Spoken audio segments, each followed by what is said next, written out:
안녕하십니까. JTV 전용뉴스입니다. 무투로 변한 새만금 간척지에서 풀사료를 대량으로 생산하는 데 처음으로 성공했습니다.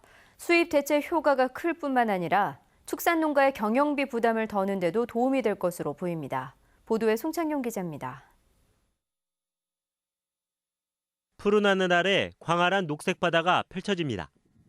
바닷바람이 부는 대로 녹색 물결이 일렁입니다. 황무지였던 새만금 간척지가 풀사료 재배단지로 바뀌었습니다. 지난해 10월 심은 이탈리안 라이그라스는 7개월 만에 어른 허벅지 높이만큼 자랐습니다. 이곳 새만금 간척지에 조성한 풀사료 재배 면적은 400헥타르, 즉 400만 제곱미터에 이릅니다. 올봄 예상 수확량은 6천 톤 이상. 염분 때문에 생산성이 크게 떨어질 것으로 우려했지만 일반 논의 70% 수준입니다. 염분에 강한 이탈리안 라이그라스를 파종했고요. 두 번째로는 기존 파종하는 것보다 10일 정도 빨리 파종을 했고, 세 번째로는 기존 식생인 갈대를 유지하면서 새만금 간척지에서 풀사료의 대량 생산에 성공해 소비량의 18%를 차지하는 수입산을 대체할 수 있게 됐습니다. 사료 수급의 불안을 해소를 하고 또 고급육 생산을 위해서 좋은 풀사료의 공급이 필요했기 때문입니다.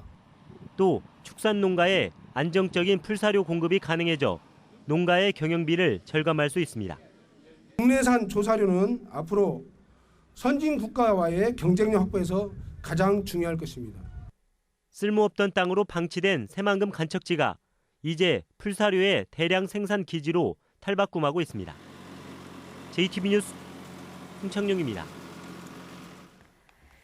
더불어민주당이 탈단계 대리 작성 의혹에 대해 경찰 고발을 검토하고 있다는 소식 어제 전해드렸는데요. 취재 결과 본인 동의 없이 제출된 탈단계가 많았습니다.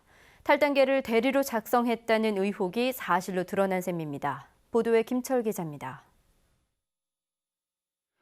지난 1월 이후 더불어민주당 전북도당에 접수된 탈단계는 만장가량입니다.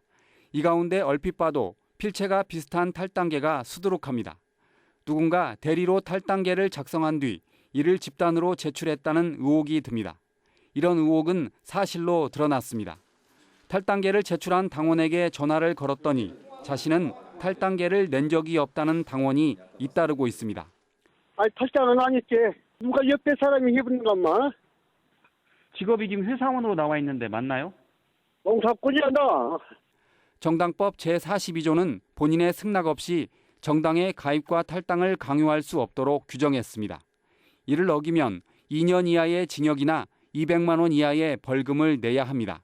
저희들이 탈당 처리를 하면 시스템이 자동적으로 문자가 가게 되어 있습니다. 그런데 탈당한 적이 없다고 항의 전화를 여러 번 받았습니다. 그래서 이거 임의로 작성한 걸로 보이는데요.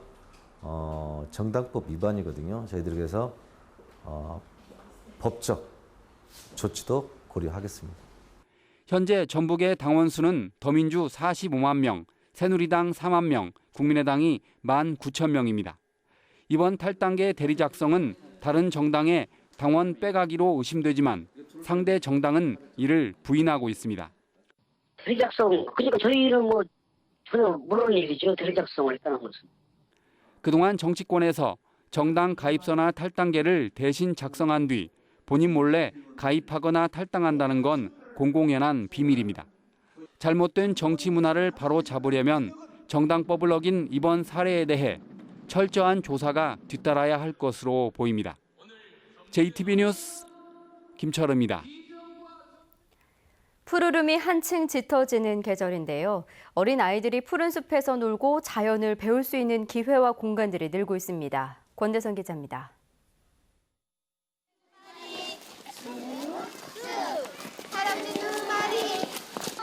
아이들의 노랫소리와 제잘거림이 푸른 숲길 사이로 울려 퍼집니다.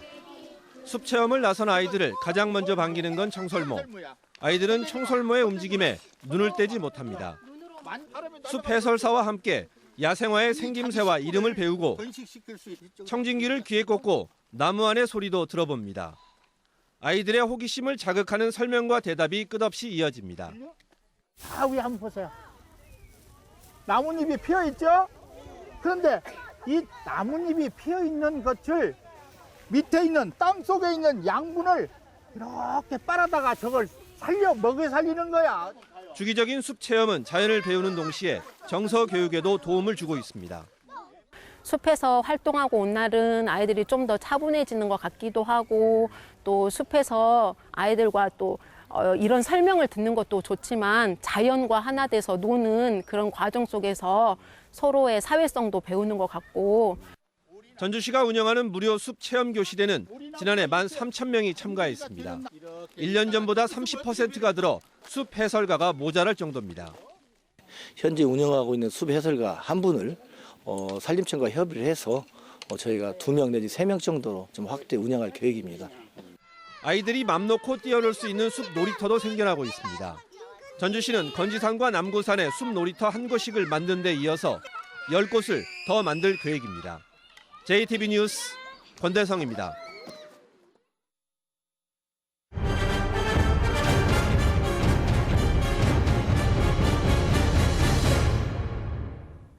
국민 임대주택에 살고 있는 6식구가 졸지에 쫓겨날 처지에 놓였습니다. 새로 구입한 차량의 가격이 너무 비싸 입주 기준을 초과한다는 게 이유였는데 이 기준 자체에 문제가 많다는 지적이 나오고 있습니다. 민원 현장 하원우 기자입니다.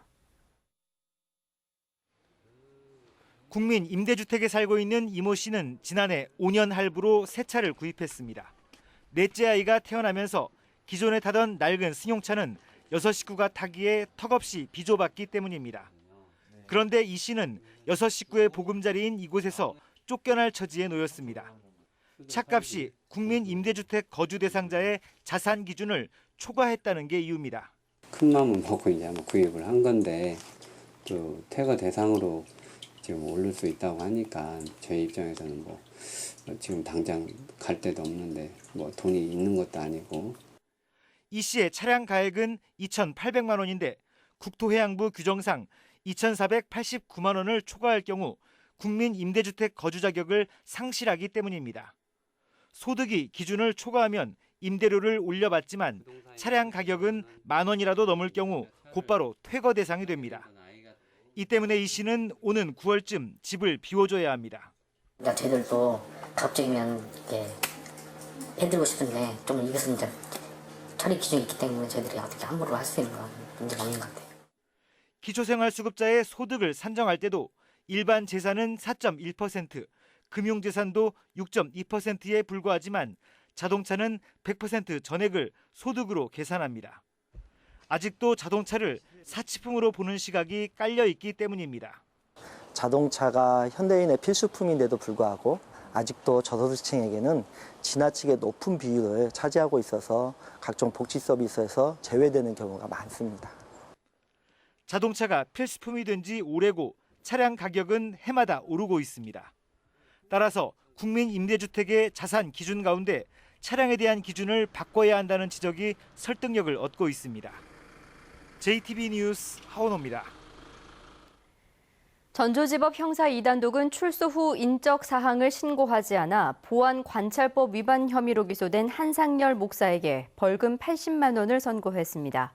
한 목사는 지난 2010년 북한을 방문해 북한 정권을 찬양한 혐의로 징역 3년을 선고받고 복역했다가 지난 2013년에 출소한 뒤 보안관찰법이 규정한 인적 사항 신고를 거부한 혐의로 불구속 기소됐습니다.